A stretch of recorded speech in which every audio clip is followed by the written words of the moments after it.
Hello guys, this is FortDefender and welcome back to yet another Pokemon video. Today we're going to be doing a PvP guide for Sword and Shield PvP. I'm going to be showing you guys how to make a really fun team using weather conditions. And yeah guys, I hope you enjoy and this is going to be epic.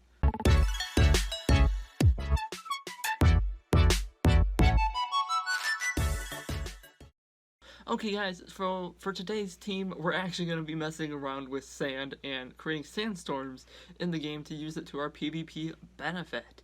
And a top Pokemon for using sandstorms and creating them is Tyranitar. And Tyranitar has the ability Sandstream, which is the one you're going to want to use, which creates a sandstorm when it enters the battle.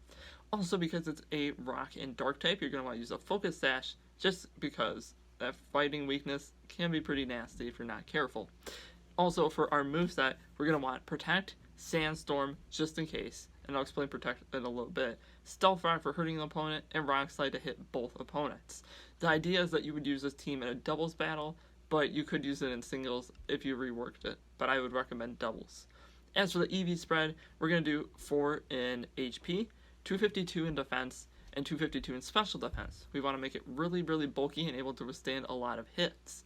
Now, you're going to want to buff that special defense to make it on par with defense. And by doing that, you're going to want to subtract from the special attack, which you're not even using in this case. So you're going to make sure it has a careful nature for your first Pokemon. The second Pokemon, this is your attacker. This is one of the fun mons. So I would send this out with Tyranitar, if you're going to do that, to counter fairy types. I would recommend it. And what you're going to want to have is an Escadrille with a Life Orb and Sand Rush, which doubles its speed in a sandstorm, which you'll already have set up thanks to Tyranitar. So you're going to want to do this fun moveset actually of Iron Head, counter those fairy types, Protect, I'll explain why later too, Earthquake, and now this is where Protect comes into. If you want to use Earthquake, you can hit both opponents, but you're going to want to make sure on your other partner Pokemon in a doubles battle that you use Protect at that time so they don't take the huge amount of damage you're going to be dealing out. And then also X-Scissor, which is a really weird move, and you're not going to see too many Escadrilles with it, but it's going to counter those grass types, and it's going to be fantastic.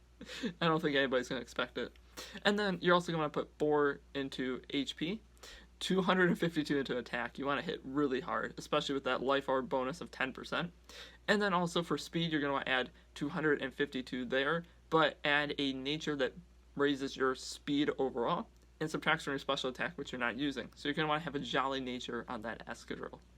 As for our third Pokemon, this is also going to be one of your hard hitters for this team. It's not going to have the speed, but it's going to have the power for sure. And this is going to be Garchomp with a Muscle Band to increase its physical attack even more. And you're going to want to do Sand Veil because you already have the Sandstorm up.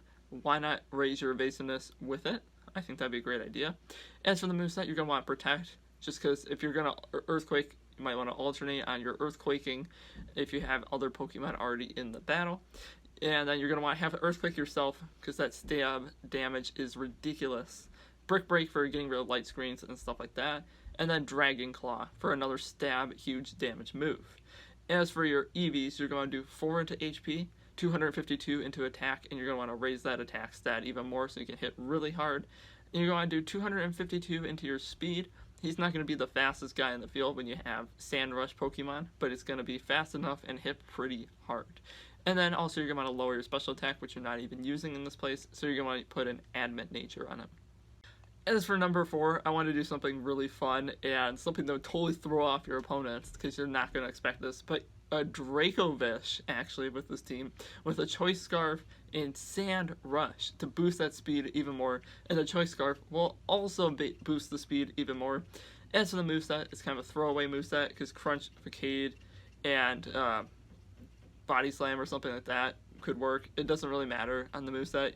You need to make sure that you have Vicious Run. That's the only move that really matters because the Choice Scarf is going to lock into that move, and that move depends on your speed, which you're going to be ridiculously fast. As for your EV spread, you're going to do 4 into HP. I just like doing that. 252 into attack. You want to have the highest attack possible. Minus, you're not going to be as powerful as you could be because you're going to want to put everything into the speed stat to make sure you always outspeed your opponent, especially with Sand Rush, getting that double boost there. You're going to put 252 into speed, and raise it using the Jolly nature, so subtract that special attack you're not using. Okay, so now that we've gone over your 3 hard hitters, we're going to go over 2 more setup Pokemon. And this one I'm going to talk about is an in-between. Sanacondra G-Max is your in-between. It sets up Sandstorm and it can do damage. And I would choose the G-Max form because it's obvious you would always choose that. I don't know why you wouldn't. But you're going to have like an Agva Berry or something that just makes it last a lot longer and is really annoying. And then you're also going to put Sand Spit, so every damage it takes, it starts up that Sandstorm again. That way you can have a consistent Sandstorm. You could just throw this in with your team of 4 just to make sure you have that guaranteed Sandstorm, or you could put in the next guy I'm about to talk about. But as for the moveset, I would put Protect, I would put Body Press, Drill Run, and I would also put Fire Fang. Now you gotta be really careful with the G-Max move. You don't want to get rid of your sand, so use it very carefully. But just in case, if you really needed it, I would leave it there. As for your EVs, I would suggest doing 252 into attack, raise that 2 with an Adamant Nature, do 252 into defense, make him super bulky and super powerful. I would get rid of your special attack a little with, again, the Adamant Nature, and then put the 4 remaining into speed. It's not the fastest, but this guy can be pretty dangerous. As for your last Pokemon here, this one is going to be more of your setup, and it's going to be pretty fun to mess around with your opponents with. So, this team is very fast, and that can be a problem, because there is a strategy of Trick Room, which swaps everything and would make you the slowest on the field. That's why you put Stakataka in your team. And you're going to want to do that with leftovers, and you only can have Beast Boost, so I'd have that ability.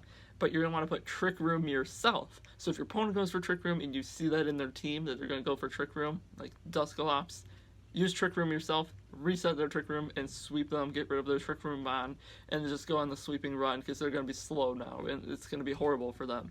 I'd also put Sandstorm on it, just in case. Set up it again, and it's immune to the Sandstorm, which is really helpful to you. I would also put Magnet Rise, so it becomes immune to ground type moves, and it can't be hit by the 4 times effective Earthquake that your own teammates would have. That's in place of Protect.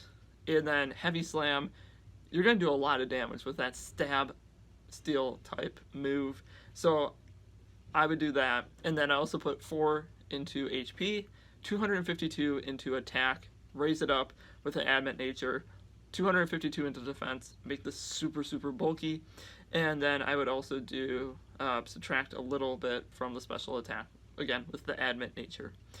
So guys, I hope you really enjoy this team. It sounds really fun. I might even use it myself, but I hope you enjoy this little video talking about Pokemon Sword and Shield PvP and this little practice team that you could use in PvP. I hope you enjoyed this video, guys, and if you did, I would really appreciate if you hit that like and subscribe button. Thanks for watching, everybody.